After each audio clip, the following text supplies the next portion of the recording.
Agora eu queria chamar aqui meu amigo Gabriel Marques, da CERF, Engenharia Industrial de Madeireira, que vai falar sobre transforme florestas de eucalipto em casas de madeira, uma abordagem industrial.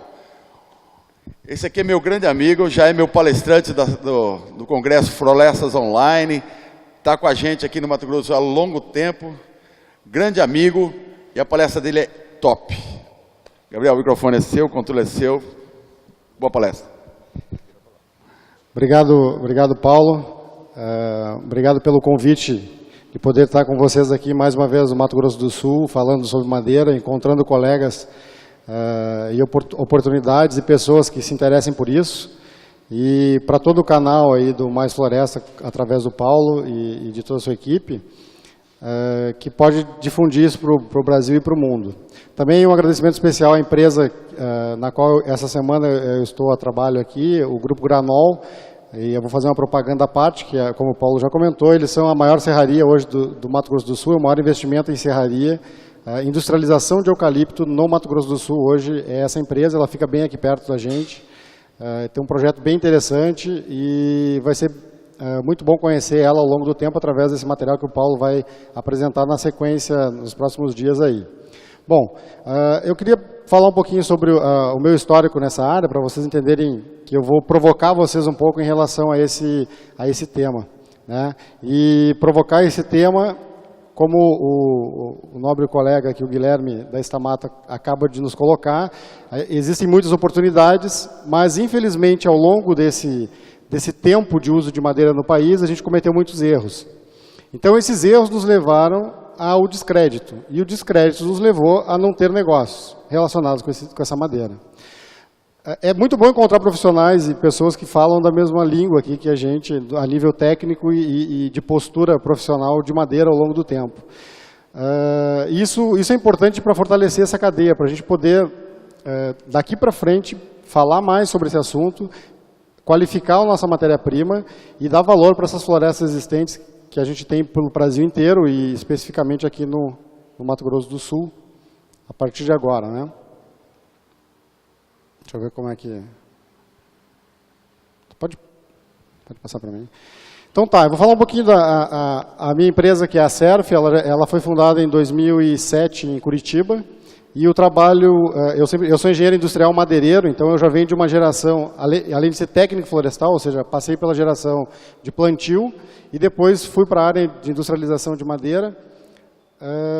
Então, trabalhando muito forte na engenharia industrial da cadeia produtiva da madeira, ou seja, sair desse negócio de ser uma serraria convencional ou de um processo de produção convencional e passar a ser uma indústria de madeira. O trabalho do engenheiro industrial é esse, é trabalhar nessas cadeias produtivas relacionadas a isso.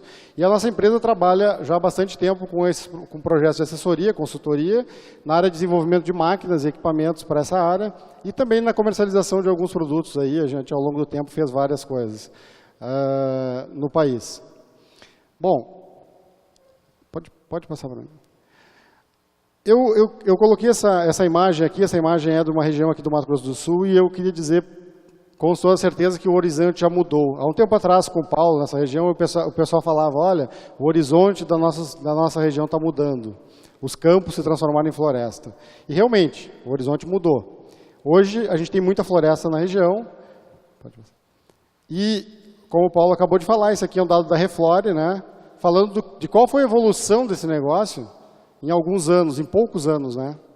Aqui no Mato Grosso do Sul. Então, é um estado expoente que saiu na frente no desenvolvimento de legislação e projetos direcionados ao crescimento de potencial florestal do país. E, junto com ele, trouxe uma série de processos e até de históricos e de experiências que o sul do país já havia passado há um tempo atrás, mas e que para esse estado é tudo muito novo. Então, a gente veio lá do sul, isso já acontecia. Que é o exemplo claro, e a gente está hoje falando na cidade dita hoje a capital mundial do papel, né, por vocês mesmos,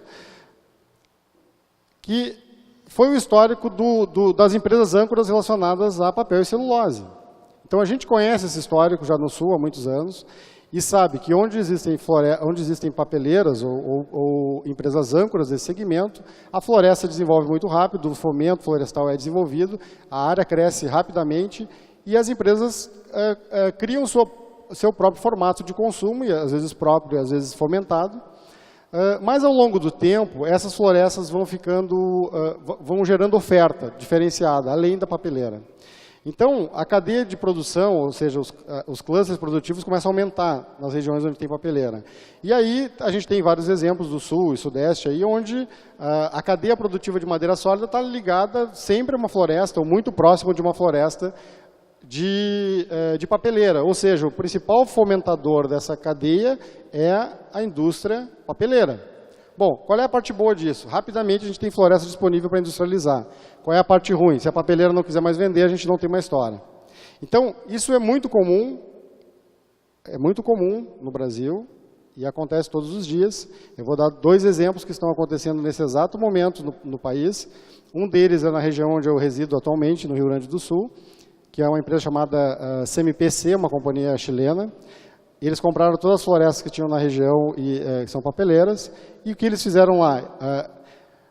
Tem uma cadeia produtiva de produção de madeira serrada de aproximadamente 600 a 800 empresas naquela região que dependem dessa floresta.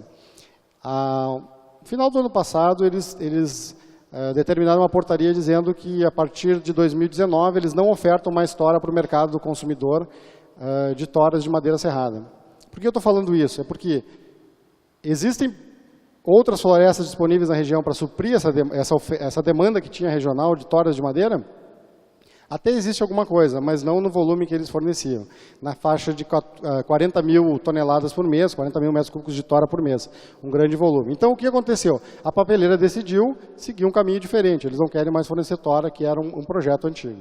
Bom, outro exemplo que está acontecendo nesse exato momento na região de Telêmaco Borba, no Paraná, uma região que eu tenho forte trabalho lá, eu trabalhei há muito tempo naquela região. Tem um bom exemplo, quem está me vendo no Brasil inteiro vai visualizar isso. Telêmaco Borba também tem esse histórico. Existe um movimento nesse momento em que a fábrica tem um consumo muito maior do que ela teve até pouco tempo, eles têm uma política de manejo diferenciada e as toras de madeira para madeira sólida, que essa região de Telêmaco Borba, no Paraná, já foi dita como a capital da madeira sólida da América Latina e até uma das grandes do mundo, né? Fomento de madeira de eucalipto, principalmente, eu estou falando exatamente de eucalipto. Vai deixar de fornecer também, os preços estão muito altos naquela região, das toras de madeira, e o suprimento vem caindo. Então, o que eu quero falar com isso? É que as oportunidades de florestas disponíveis de madeira de eucalipto, elas estão acontecendo pelo Brasil inteiro. Então, o que o Mato Grosso do Sul tem de bom nisso? Ele está na frente, ele tem muito mais florestas do que a papeleira precisa, ele tem muito mais produtores com vontade de plantar, ele tem política dedicada, ou seja, ele tem capacidade produtiva, já tem um histórico de silvicultura positivo. É questão de fomentar o desenvolvimento dessa cultura com uma visão talvez mais industrial de madeira processada, e até de madeira sólida, do que propriamente de biomassa ou de fibra, que é o que tem acontecido agora. Bom, eu volto então com essa passada rápida aí sobre esse tema geral de eucalipto, e eu vou aproveitar que o colega da Stamatos nos apresentou aquela casa de madeira e vou falar para vocês, vou mostrar para vocês o que é a casa de madeira de eucalipto no Brasil. Agora a realidade nua e crua. Tá? Quando se fala de casa de eucalipto no sul do país, principalmente na minha região, lá no Rio Grande do Sul, a gente está falando disso aqui. Não desmerecendo essa construção que pode ser a primeira casa de muita gente. Poderia ser o meu primeiro AP, né? Como é aquela empresa que divulga assim. Bom, tem alguma coisa de errado nisso? Não, é uma casa simples, é uma casa de baixo custo. Essa casa é ofertada lá na minha região, no sul do país, a R$28 mil, construída, pronta para morar, para pagar em 3 anos, 36 parcelas. Então, é a oportunidade de alguém morar? Sim. É feita de eucalipto? É feita para durar? Não. Não vai durar nunca 50 anos, Stamatos. Isso, com certeza não. Então, aí começa um problema sério do nosso uso da madeira no país. A gente não usa ela com responsabilidade. Ou seja, a gente até usa para resolver um problema, que é a moradia temporária naquele momento, mas a gente não cria etapas para isso e não se responsabiliza por isso. Então, a gente cria uma ideia de que a casa de madeira é ruim. E daqui 4 anos, quando eu tiver dinheiro, eu construo minha casa de material. Né? Não é nem alvenaria, é material. Né? Eu saio da minha casa de madeira e construo minha casa de material, aí eu vou ser rico, eu sou um cara bem sucedido. Eu acho que o Stamato nos provou que não é bem assim essa história. Mas essa é a realidade. Bom, então fazer eucalipto para essa casa não é tão difícil. Vou dizer para vocês que qualquer serraria por aí faz esse eucalipto. E aí, por isso a minha provocação para vocês é de que o que a gente precisa fazer para atender o wood frame? Quando o Paulo me chamou para essa discussão, eu fiquei com o pé atrás, não fui muito à frente com essa discussão relacionada ao wood frame de eucalipto, mas eu pensei, bom, é uma oportunidade de a gente falar sobre o assunto e de qualificação de madeira sólida no país ligada à cadeia produtiva do eucalipto. Porque, tipicamente, o wood frame é conífera. E é tudo que já foi mostrado para nós agora, muito bem introduzido nesse assunto. Então, o caso de madeira é wood frame e é conífera, é pinus, e no Brasil é conífera pinus tratado. Então, a gente tem mais uma problemática aqui. Quando fala de eucalipto, aquela casa lá que a gente viu, aquela casinha ali, o cara não passa tratamento nenhum, ou seja, no máximo ele vai passar um verniz na casa, que não é nem o mais correto, ou vai pintar lá aquela casa dele, que vai ter uma durabilidade de 5, 10 anos talvez, com segurança ele consegue manter. Bom, agora fala então um pouquinho dessa questão do wood frame, de novo, mesmo que o Stamato recomendando o que ele falou, da questão dos montantes, que madeira precisaria ser feita para isso? E aí a gente vai para a nossa floresta. Então, desculpa, eu passei meio rápido aqui, Então, 3,8 centímetros, aqui está em centímetros, por 9 centímetros. Então, esse montante, ou seja, uma peça padrão para o sistema wood frame. Imagina que a gente conseguiu descobrir desenvolver essa técnica e vai produzir essa madeira com florestas do Mato Grosso do Sul. E aí eu vou situar vocês aqui onde a gente está. Eu estou há 10 anos aqui na região, trabalho com florestas e serrarias na região e tem produtores e conhecidos aqui presentes também que já me conhecem. Então eu posso falar com certeza o que a gente tem, ou o que a gente teve e o que a gente precisa ter. Olha só. Esse aqui é um exemplo, claro, de beira de estrada, mas de uma fazenda aí, onde tinha um silvio pastoril, com uma floresta de 5 anos, 6 anos talvez. Aqui, se eu não me engano, isso está dando um DAP de 220 centímetros aproximadamente. O que eu quero mostrar com essa imagem é que as florestas que existem hoje, ou que foram produzidas, ou que, quando se fala de floresta de eucalipto aqui no Mato Grosso do Sul, ainda se vê ou se fala muito dessa característica aqui, baixo diâmetro. Então, a gente está falando de florestas de baixo diâmetro e até de maciços de floresta que tem madeira juvenil. A característica da madeira não proporciona grande resistência mecânica, não está chegando naquela condição tecnológica que a gente precisa para construir casa. E, além disso, tem mais uma característica que eu vou mostrar para vocês na tora de eucalipto, que é bem característica da madeira de eucalipto, que ela é limitante para o processo de uso da madeira sólida a nível de resistência mecânica.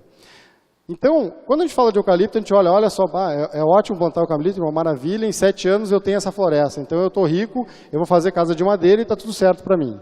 Não.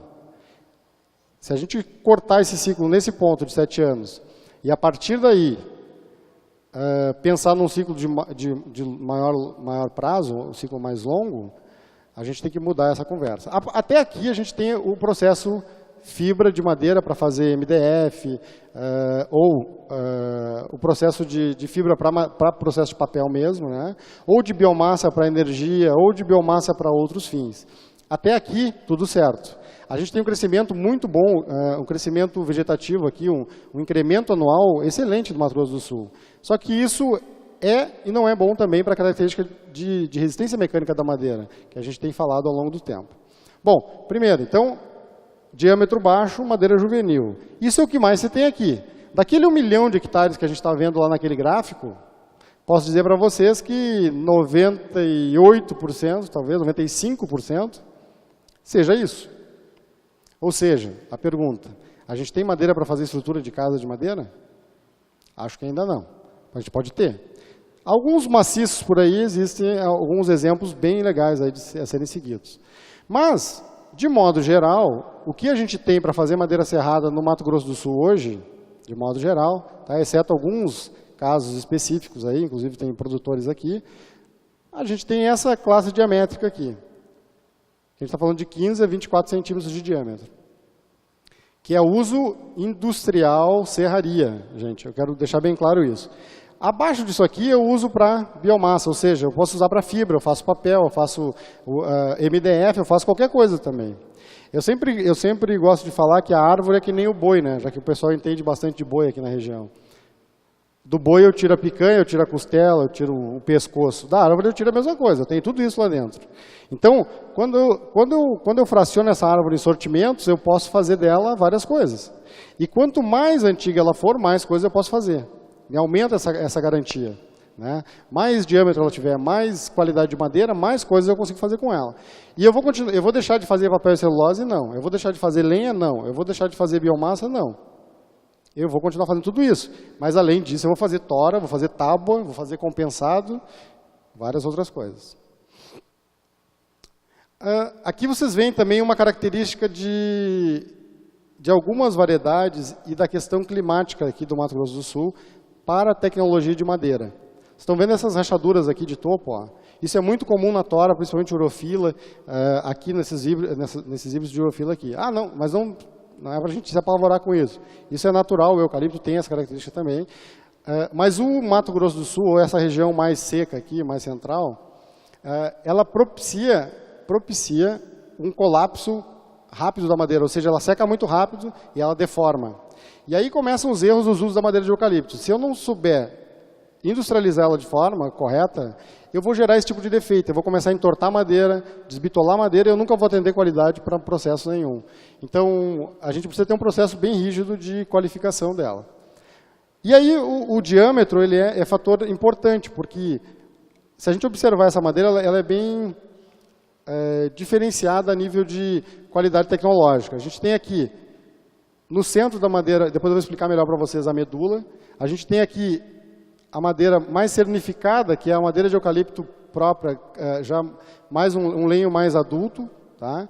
E a gente tem aqui o brancal, chamado brancal, que é uma madeira que está em crescimento, ela não tem resistência mecânica, é muito baixa, ela tem uma qualidade muito ruim, ela não tem uma resistência bem definida ainda. Então ela é uma madeira em transição. Ela ainda não tem extrativo suficiente, falando um nível mais técnico isso, né? Ela não conseguiu ainda ficar com resistência mecânica definida. Então, quando a gente vai selecionar a madeira, a gente vai ter que tirar essa parte ou selecionar para o mercado diferenciado. A gente aproveita essa parte central e essa parte central tem um outro destino que depois eu vou mostrar para vocês. Bom, e aí abaixo de 15 centímetros é o produto de mercado de processo mesmo. Tá? Aqui está escuro nessa imagem, não sei se está bem escura a imagem, mas ela deveria, nas telas talvez a gente apresente, são as integrações lavoura, pecuária, floresta, né, onde tem espaçamento maior, então tem um crescimento maior, a gente tem toras de melhor qualidade. Isso é bem importante porque nessa região funciona bem. Tem funcionado bem, o espaçamento maior e a gente consegue ter geometrias maiores num curto espaço de tempo. Mas mesmo assim eu preciso fazer um manejo e processar com manejo florestal de forma a produzir diâmetros maiores. Essa aqui é uma floresta de 9 anos, que está no segundo desbaste, era lavoura pecuária, e aí agora está se abrindo, foi aberta a área para possibilitar o crescimento maior dessa floresta. E aí pensando talvez num ciclo de 15 anos, podendo assim gerar madeira de qualidade para a industrialização. Bom, aqui é um outro exemplo, aqui se vocês forem ver, esse diâmetro aqui é em torno de 30 de DAP aproximadamente. Tá? Olha, essa árvore aqui tem 12 anos, ela é uma árvore de manejo, lavoura, pecuária, floresta, com 12 anos. Opa, peraí, agora já começou a mudar de figura, a gente já começa a ter um diâmetro interessante, tem uma idade já intermediária para processamento de madeira, ou seja, uma idade boa para ter resistência mecânica, definida da madeira, tem uma geometria interessante. E é possível fazer no Mato Grosso do Sul? Sim. Isso aqui é a imagem daqui da região. Então a gente já pode fazer isso. Né? Aqui é uma outra imagem em corte agora da tora. Olhem só. A base da tora, ou seja, o pé da tora, que a gente chama, 40 de diâmetro. Não é o DAP. O DAP dessa aí deve estar dando uns 30. Bom, aí nós estamos falando já de um produto, ou seja, de uma árvore, de um indivíduo, que já possibilita gerar material para construção diversa ou para uso de madeira sólida diverso. Agora, o prazo disso é longo? Não. prazo disso é extremamente curto. 12, 14 anos de uma floresta para gerar essa diametria e essa volumetria é muito curto. A gente não tem, no mundo, a gente não tem histórico equivalente ao nosso, né, de crescimento. Então, realmente, a gente tem uma vantagem competitiva, a gente está estabelecido as florestas estão estabelecidas numa região com potencial de crescimento muito grande, elas conseguem ganhar em diametria, mas a gente precisa esperar ela amadurecer um pouco, essa floresta precisa amadurecer um pouco mais, pelo menos quando a gente fala de madeira sólida. Essa árvore possibilitou a retirada de madeira para biomassa, de lenha, e ainda assim ela vai por um processo de serraria, de processamento, onde 50% dela aproximadamente vai virar biomassa de novo. Então imagine, se eu não tiver um grande negócio de biomassa ligado ao meu processo de industrialização, eu não posso industrializar, porque eu preciso dar um destino para a biomassa. Então a biomassa ela caminha junto com esse negócio, ou seja, produção de cavaco, etc. O que é importante visualizar aqui? De novo, ó, vocês percebem que tem essas trincas, isso aqui é muito comum aqui. Isso é um cuidado muito importante, porque empresas que ao longo do tempo se desenvolveram para eucalipto, buscam eliminar esse tipo de defeito. Então, por isso que variedades direcionadas para madeira sólida reduzem esse nível de rachadura, ou seja, esse efeito em madeiras que foram projetadas ou desenvolvidas, né, a genética desenvolvida para a madeira de serraria vai tender a ter menos rachaduras, menos colapsos, menos defeitos de madeira a nível de tecnologia da madeira. Aí a gente vai para o processo de industrialização, né? Aqui tem um exemplo, essa serraria não é aqui no Mato Grosso do Sul, mas eu procurei um exemplo que eu já vivenciei. Aqui vocês veem que também é característica do eucalipto de rachadura. Ó. Isso aqui tem mais a ver com o tombo da madeira. Esse efeito de rachadura não é rachadura de sol, é mais com queda mesmo. E são grandes diâmetros. E lá no fundo está a serraria.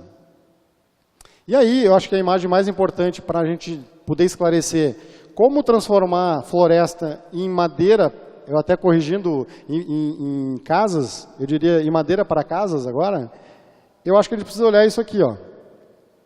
Isso é um layout aproximado do que a gente precisa fazer numa tora de eucalipto para que a gente gere aquelas lamelas lá de 3,8. Né? Eu coloquei 4,5 porque a gente precisa de mais espessura, ou seja, a gente vai cortar com 4,5 para chegar em 3,8. Então, a gente vai precisar ter todo esse efeito de contração e de secagem ao longo do tempo. E aí é importante perceber o seguinte, ó, eu tento nesse layout de corte, demonstrar que eu preciso aproveitar essa madeira aqui, ó, a mais rosada que está mostrando aqui, porque ela é a madeira adulta, ela é a madeira que vai dar as características lá que o engenheiro Stamato nos apresentou aqui, que são necessárias para qualquer tipo de construção. Ou seja, eu possibilitar uma tábua de madeira com características uniformes, para que assim eu possa projetar, calcular e garantir que ela vai durar 50 anos. Então, o que tem acontecido no mercado convencional? As serrarias fazem um corte de cima a baixo aqui, ó, e misturam essa madeira com essa madeira com essa madeira. São 3 tipos totalmente diferentes de material. São 3 características totalmente diferentes. Existem estudos bem avançados e na verdade, vários estudos escritos a respeito de que o eucalipto pode variar até 90% da sua densidade, ou da massa específica, da medula à casca.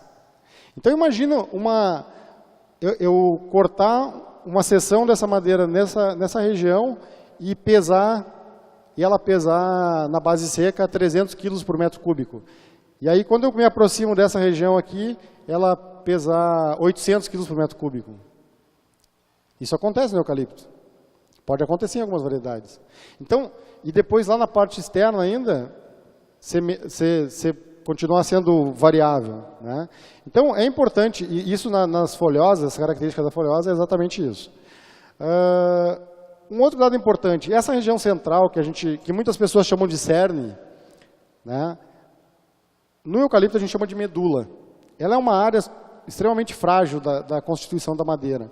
E ela precisa ser eliminada. No caso do pinus, não. Ela é constituinte da tábua, ela vai junto do processo e ela não gera muito defeito. Apesar de alguns, quando a gente busca resistência mecânica maior, a gente até elimina ela do processo, ou seleciona. Mas no caso do eucalipto, não. Obrigatoriamente, para fazer uma qualificação melhor da madeira, eu preciso fazer isso. E eu não consigo isso com diâmetros pequenos, porque se vocês observarem aqui, esse corte ele tem em torno de 7,5 centímetros por 9 aqui, aproximadamente isso.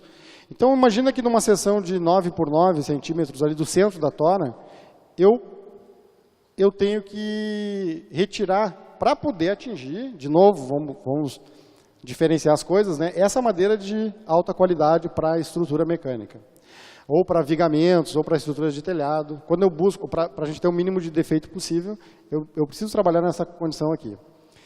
E em toras de 20 centímetros de diâmetro, se vocês lembrarem lá daquelas imagens que a gente viu antes, eu devo estar com a minha seção mais ou menos aqui, ó. Então é impossível tirar isso. A gente não consegue essa madeira. Então, o que eu quero deixar como certeza aqui para vocês é que a gente precisa envelhecer um pouco mais as florestas, ou seja, criar florestas com 14 anos, com 12, 14 anos, talvez até um pouco mais se conseguirem manter a floresta aí. Porque aí a gente vai encontrar essa qualidade de madeira e vai ser possível, num processo de serraria, então, processar essa madeira. É isso que a Liptus faz lá. É isso que a Liptus fez muito tempo lá na Bahia. E que algumas outras empresas ainda fazem. Selecionam madeira e aí conseguem garantir a qualidade dessa madeira. Que o madeireiro convencional pelo Brasil dificilmente consegue, né? Então, se vocês observarem a medula, aqui parece que é a mesma madeira, mas na verdade não. Ó. Ela tem uma característica bem diferente. Aqui a gente começa a ver as linhas de crescimento um pouco mais definidas. E lá a gente vê já o brancal, né, a parte mais externa da madeira. Então, a madeira de alta qualidade com garantia de resistência uniforme está aqui. Ó. Essa tábua a gente pode fazer quase tudo. Bom, se eu cortar aquela madeira lá, ó, se eu separar essa madeira, vocês diriam que isso aqui é madeira de eucalipto? Se eu olhasse numa vitrine de uma grande madeireira, de repente o cara nem diria que isso é madeira de eucalipto. Porque ele parece um cedro, né? Mas isso é madeira de eucalipto, essa foto foi eu que tirei. Então, a gente começa a ver a madeira de eucalipto, que é a exportação, inclusive. Então, ela é uma tábua de madeira super bem bitolada, super bem processada, que pode ser utilizada em qualquer mercado, qualquer produção, desde produção de móveis para o consumo, de móveis com madeira à vista até a produção de casas. Ela não se limita somente à produção de casas. Para vocês terem uma ideia, hoje a maior produtora de ferramentas, de cabos de ferramentas e de ferramentas do Brasil, que é a Tramontina, do sul do país, carrega o equivalente a 4 carretas bitrens de madeira do Paraná para o Rio Grande do Sul, para processamento de cabos de madeira. Um grande consumo de madeira para cabos de ferramenta. E para vocês terem uma ideia, é necessário que exija uma classificação nesse padrão. Ou seja, para manter padrão de estabilidade, de qualidade de madeira. Então, desde o cabo de ferramenta até a construção de casas, a gente está falando da mesma coisa, de uma madeira, de um processo de serraria qualificado. E aí, a gente vê o que acontece com a tábua mais jovem. Não desmerecendo ela. Ela tem o seu mesmo uso, ela tem um potencial de uso, ela tem um mercado importante, mas a gente visualmente já percebe que ela tem uma qualidade inferior. Mas não é culpa do processo nesse caso aqui, é a culpa da idade, ela precisa um pouco mais de idade. A floresta precisa envelhecer um pouco mais. Deixa eu só... Isso aqui... Bom, mas o que é... Para poder chegar nessa matéria-prima aqui, eu preciso passar por alguns processos, né? E dentre eles, no caso do eucalipto, um processo importante é o processo de pré-secagem. Existem empresas que fazem o processo direto em secadores tipo estufas. Depois a gente vai rapidamente olhar isso também, eu vou comentar um pouquinho. Esse é um processo que inclusive, faz parte do meu histórico de trabalho, na região de Telêmaco-Borba, é uma indústria exportadora de madeira, que chegou a produzir 8 mil metros cúbicos de madeira mensal, isso é um volume muito grande para madeira de eucalipto. Madeira seca, mas que a gente, por necessidade do processo, foi obrigado a fazer, então, uma adequação na pré-secagem da madeira, porque são espessuras muito grandes, e ela chegava a levar 2 meses em estufa para secagem numa câmara de secagem. A partir desse processamento, a gente conseguiu reduzir isso para 20 dias, então, e passando uma parte do tempo em pré-secagem forçada. Então, a madeira de eucalipto necessita dessa transferência, ou seja, desse volume de água inicial ser retirado num processo de pré-secagem para ganhar tempo e eficiência nos processos de produção na sequência. E aqui é um exemplo de uma estufa, de uma indústria que tem estufas de secagem de madeira. Então, a partir do processo de pré-secagem, essa madeira vai então para uma estufa de secagem, e aí de novo, no caso de madeira qualificada, exceto que eu tenha uma condição ambiental adequada, que até o Mato Grosso do Sul, e na maior parte do ano, ela até possibilita isso, mas quando eu vou partir para essa questão estrutural, a gente prefere garantir isso através de uma secagem em estufa, e aí sim garantir os 12% de umidade que vão nos dar a condição ideal de características tecnológicas da madeira, que são aí intrínsecas da própria madeira. E depois, então essa madeira vai para um estoque, né, podendo ser estoque de madeira pré-seca, ou mesmo um estoque de madeira processada. Mas o que a gente precisa fazer então, ou qual é o nosso caminho para chegar nisso, né? Porque, como vocês viram lá no início, a gente tem muita floresta, no Mato Grosso do Sul. Tem floresta pronta para isso? Poucas. Pouca floresta pronta para esse processo. Até existiu mais floresta pronta para esse processo no passado. Mas hoje não existe. Então, a gente tem um caminho a seguir ainda aqui, né? Que é, então, ganhar um pouco de idade nas florestas, ou seja, manter a floresta adulta, prevalecer toras, né, diametrias aí acima de 30, ou de 30 acima pelo menos, que, de novo, eu volto a falar, essa floresta, toda a floresta disponível aí possibilita isso, e possibilita todos os outros produtos que a gente tem.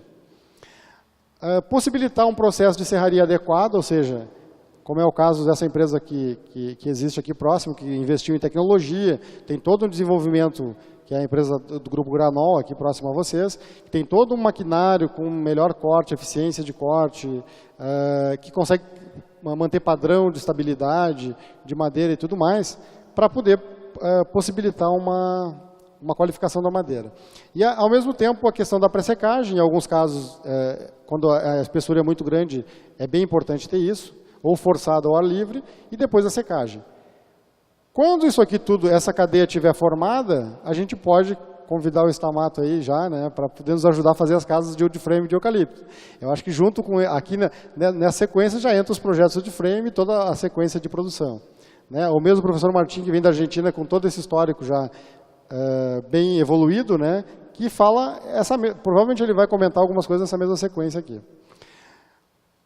E aí aqui eu estou usando o exemplo do norte-americano lá com madeira de pinos, né?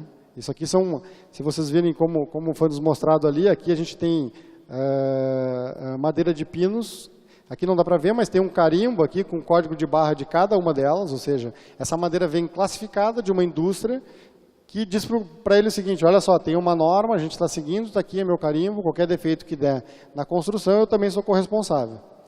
A gente não faz isso, né? De preferência o cara quer levar madeira e nem saber para onde é que vai. Então, aqui a gente precisa melhorar muito. E aí a gente vai chegar nessa condição aqui, né?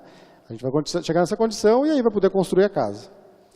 Aqui eu uso já um exemplo um pouquinho melhor, talvez intermediário dessa história de a gente estar naquela casinha lá do patinho feio e da casa de eucalipto já com um pouco mais de valor agregado. Isso aqui na região da Serra Gaúcha lá já existem exemplos desse tipo, em que o eucalipto pode ser aplicado em estruturas mais convencionais, né, de casas mais convencionais, mas também com durabilidade e não lá na outra ponta também não só na outra ponta do wood frame com alto valor agregado. Aqui tem alto valor agregado, porque uma casa dessa talvez custe até o mesmo valor do wood frame e mais caro que uma construção civil convencional. Mas é possível aplicar, então a gente tem espaço para isso, desde que qualificada a madeira. Então, aí os meus contatos, eu encerro até um pouquinho mais cedo, acho que eu adiantei um pouco mais a minha apresentação. Aqui estão os meus contatos, fiquem à vontade, a gente tem um WhatsApp aí também, o meu e-mail. E aqui eu chamo atenção para essa imagem, isso aqui é um eucalipto urophila, se eu não me engano, não é dessa região, mas é um urophila puro.